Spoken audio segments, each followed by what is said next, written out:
Hello everyone and welcome to another video. I frequently talk about rides that have great stats, and I even once made a park where every roller coaster had over 10 excitement. But what if for once we want to do the exact opposite? What if we want to build a ride that has the lowest stats possible? That's what we're going to do today. Now first I want to clarify that this is about all the three major stats, the excitement, intensity and nausea ratings combined, and not just about the excitement rating. In an earlier video we already found out that the chairlift will have 0 excitement if it only has one station, but since the other stats aren't 0, it's not the worst in total. Let's start by looking at the worst flat ride. This title belongs to the ever so iconic merry-go-round. If you place one down and look at the stats, you can see it has 1.05 excitement, 0.6 intensity and 0.75 nausea for a total of 2.4.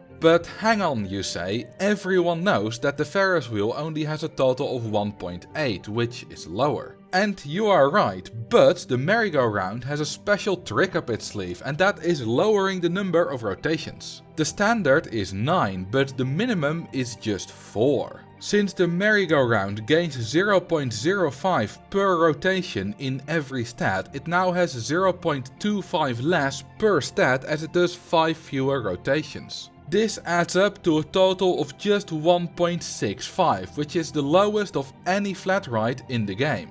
Low as this is only the beginning. Tracked rides usually have higher stats than flat rides, but there are a few pretty terrible ones, such as the monorail cycles. Seriously, whoever uses this? I can't remember the last time I built one, and it's probably the least used ride in the game after the submarine ride. Anyway, this smallest possible monorail cycles clocks in at a measly 0.82 excitement and 0.14 intensity for a total of less than 1. So why exactly is the monorail cycle so bad? Well, it's not actually, if you build it properly. Well, it's still bad, but not this bad.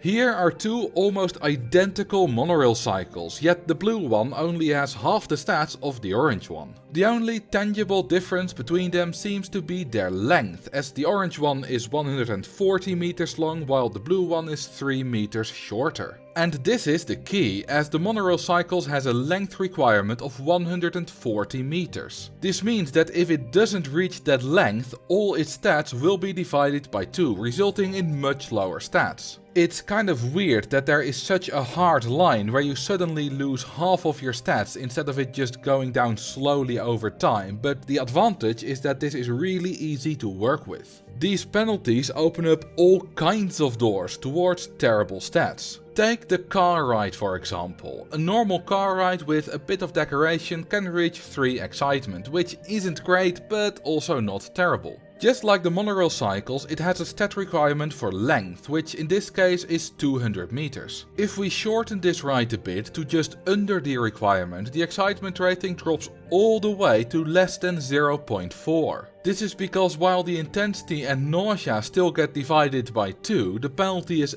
extra harsh on the excitement rating and divided by 8.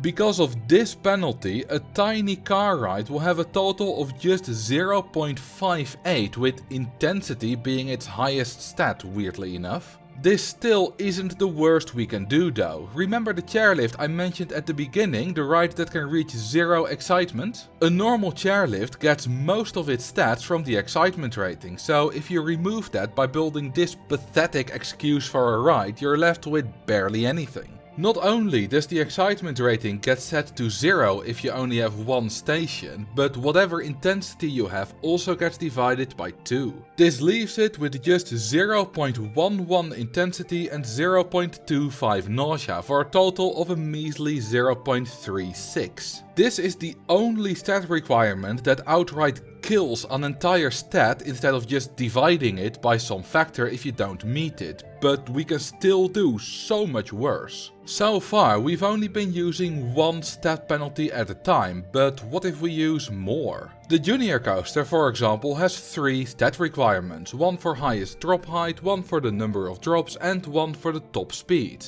If you miss all of them, each of them will divide your stats by 2 for a total division of 8. That is pretty bad, but we can do better. There are 2 rides in the game that have all 6 common stat requirements. The wooden wild mouse and inverted hairpin coaster have the exact same requirements, which are a drop height of at least 6 meters, at least 3 drops, a top speed of at least 25 km per hour, a length of at least 170 meters, at least 0.1 negative Gs and at least 1.5 lateral Gs. These little demanding princesses aren't easy to please, and if you don't, you'll feel their wrath. If we do a little bit of math, we can calculate that missing all 6 stat requirements will divide their excitement, intensity and nausea ratings by 64. You can actually do this really easily. Just build a design with a small hill without a chain lift right outside of the station. It goes a little bit up the hill, doesn't make it and then immediately goes back into the station and is done.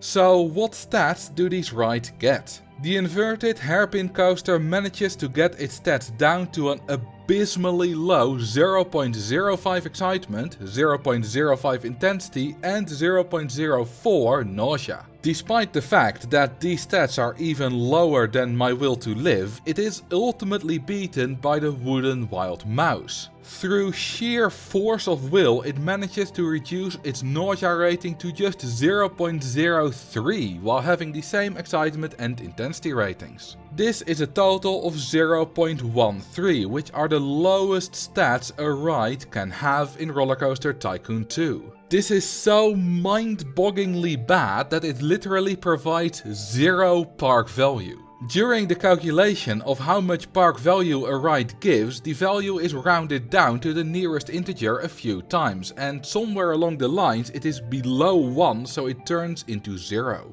This also means that guests don't want to pay anything for it, as it uses a very similar formula for the ride ticket price. It is a bit different for new rides in vanilla, as there it just adds some numbers at the end instead of just multiplying, but once the rides turn 1 year and 5 months old, there too they will give 0 park value. To summarize, the lowest stats without a stat penalty is the merry-go-round with 1.65. The lowest with a single penalty is the chairlift with 0.36 and the lowest overall is the wooden wild mouse with just 0.13. If you want to learn about exciting rides for a change, click here to see what the most exciting gentle ride is. Thank you all for watching and I will see you in the next video.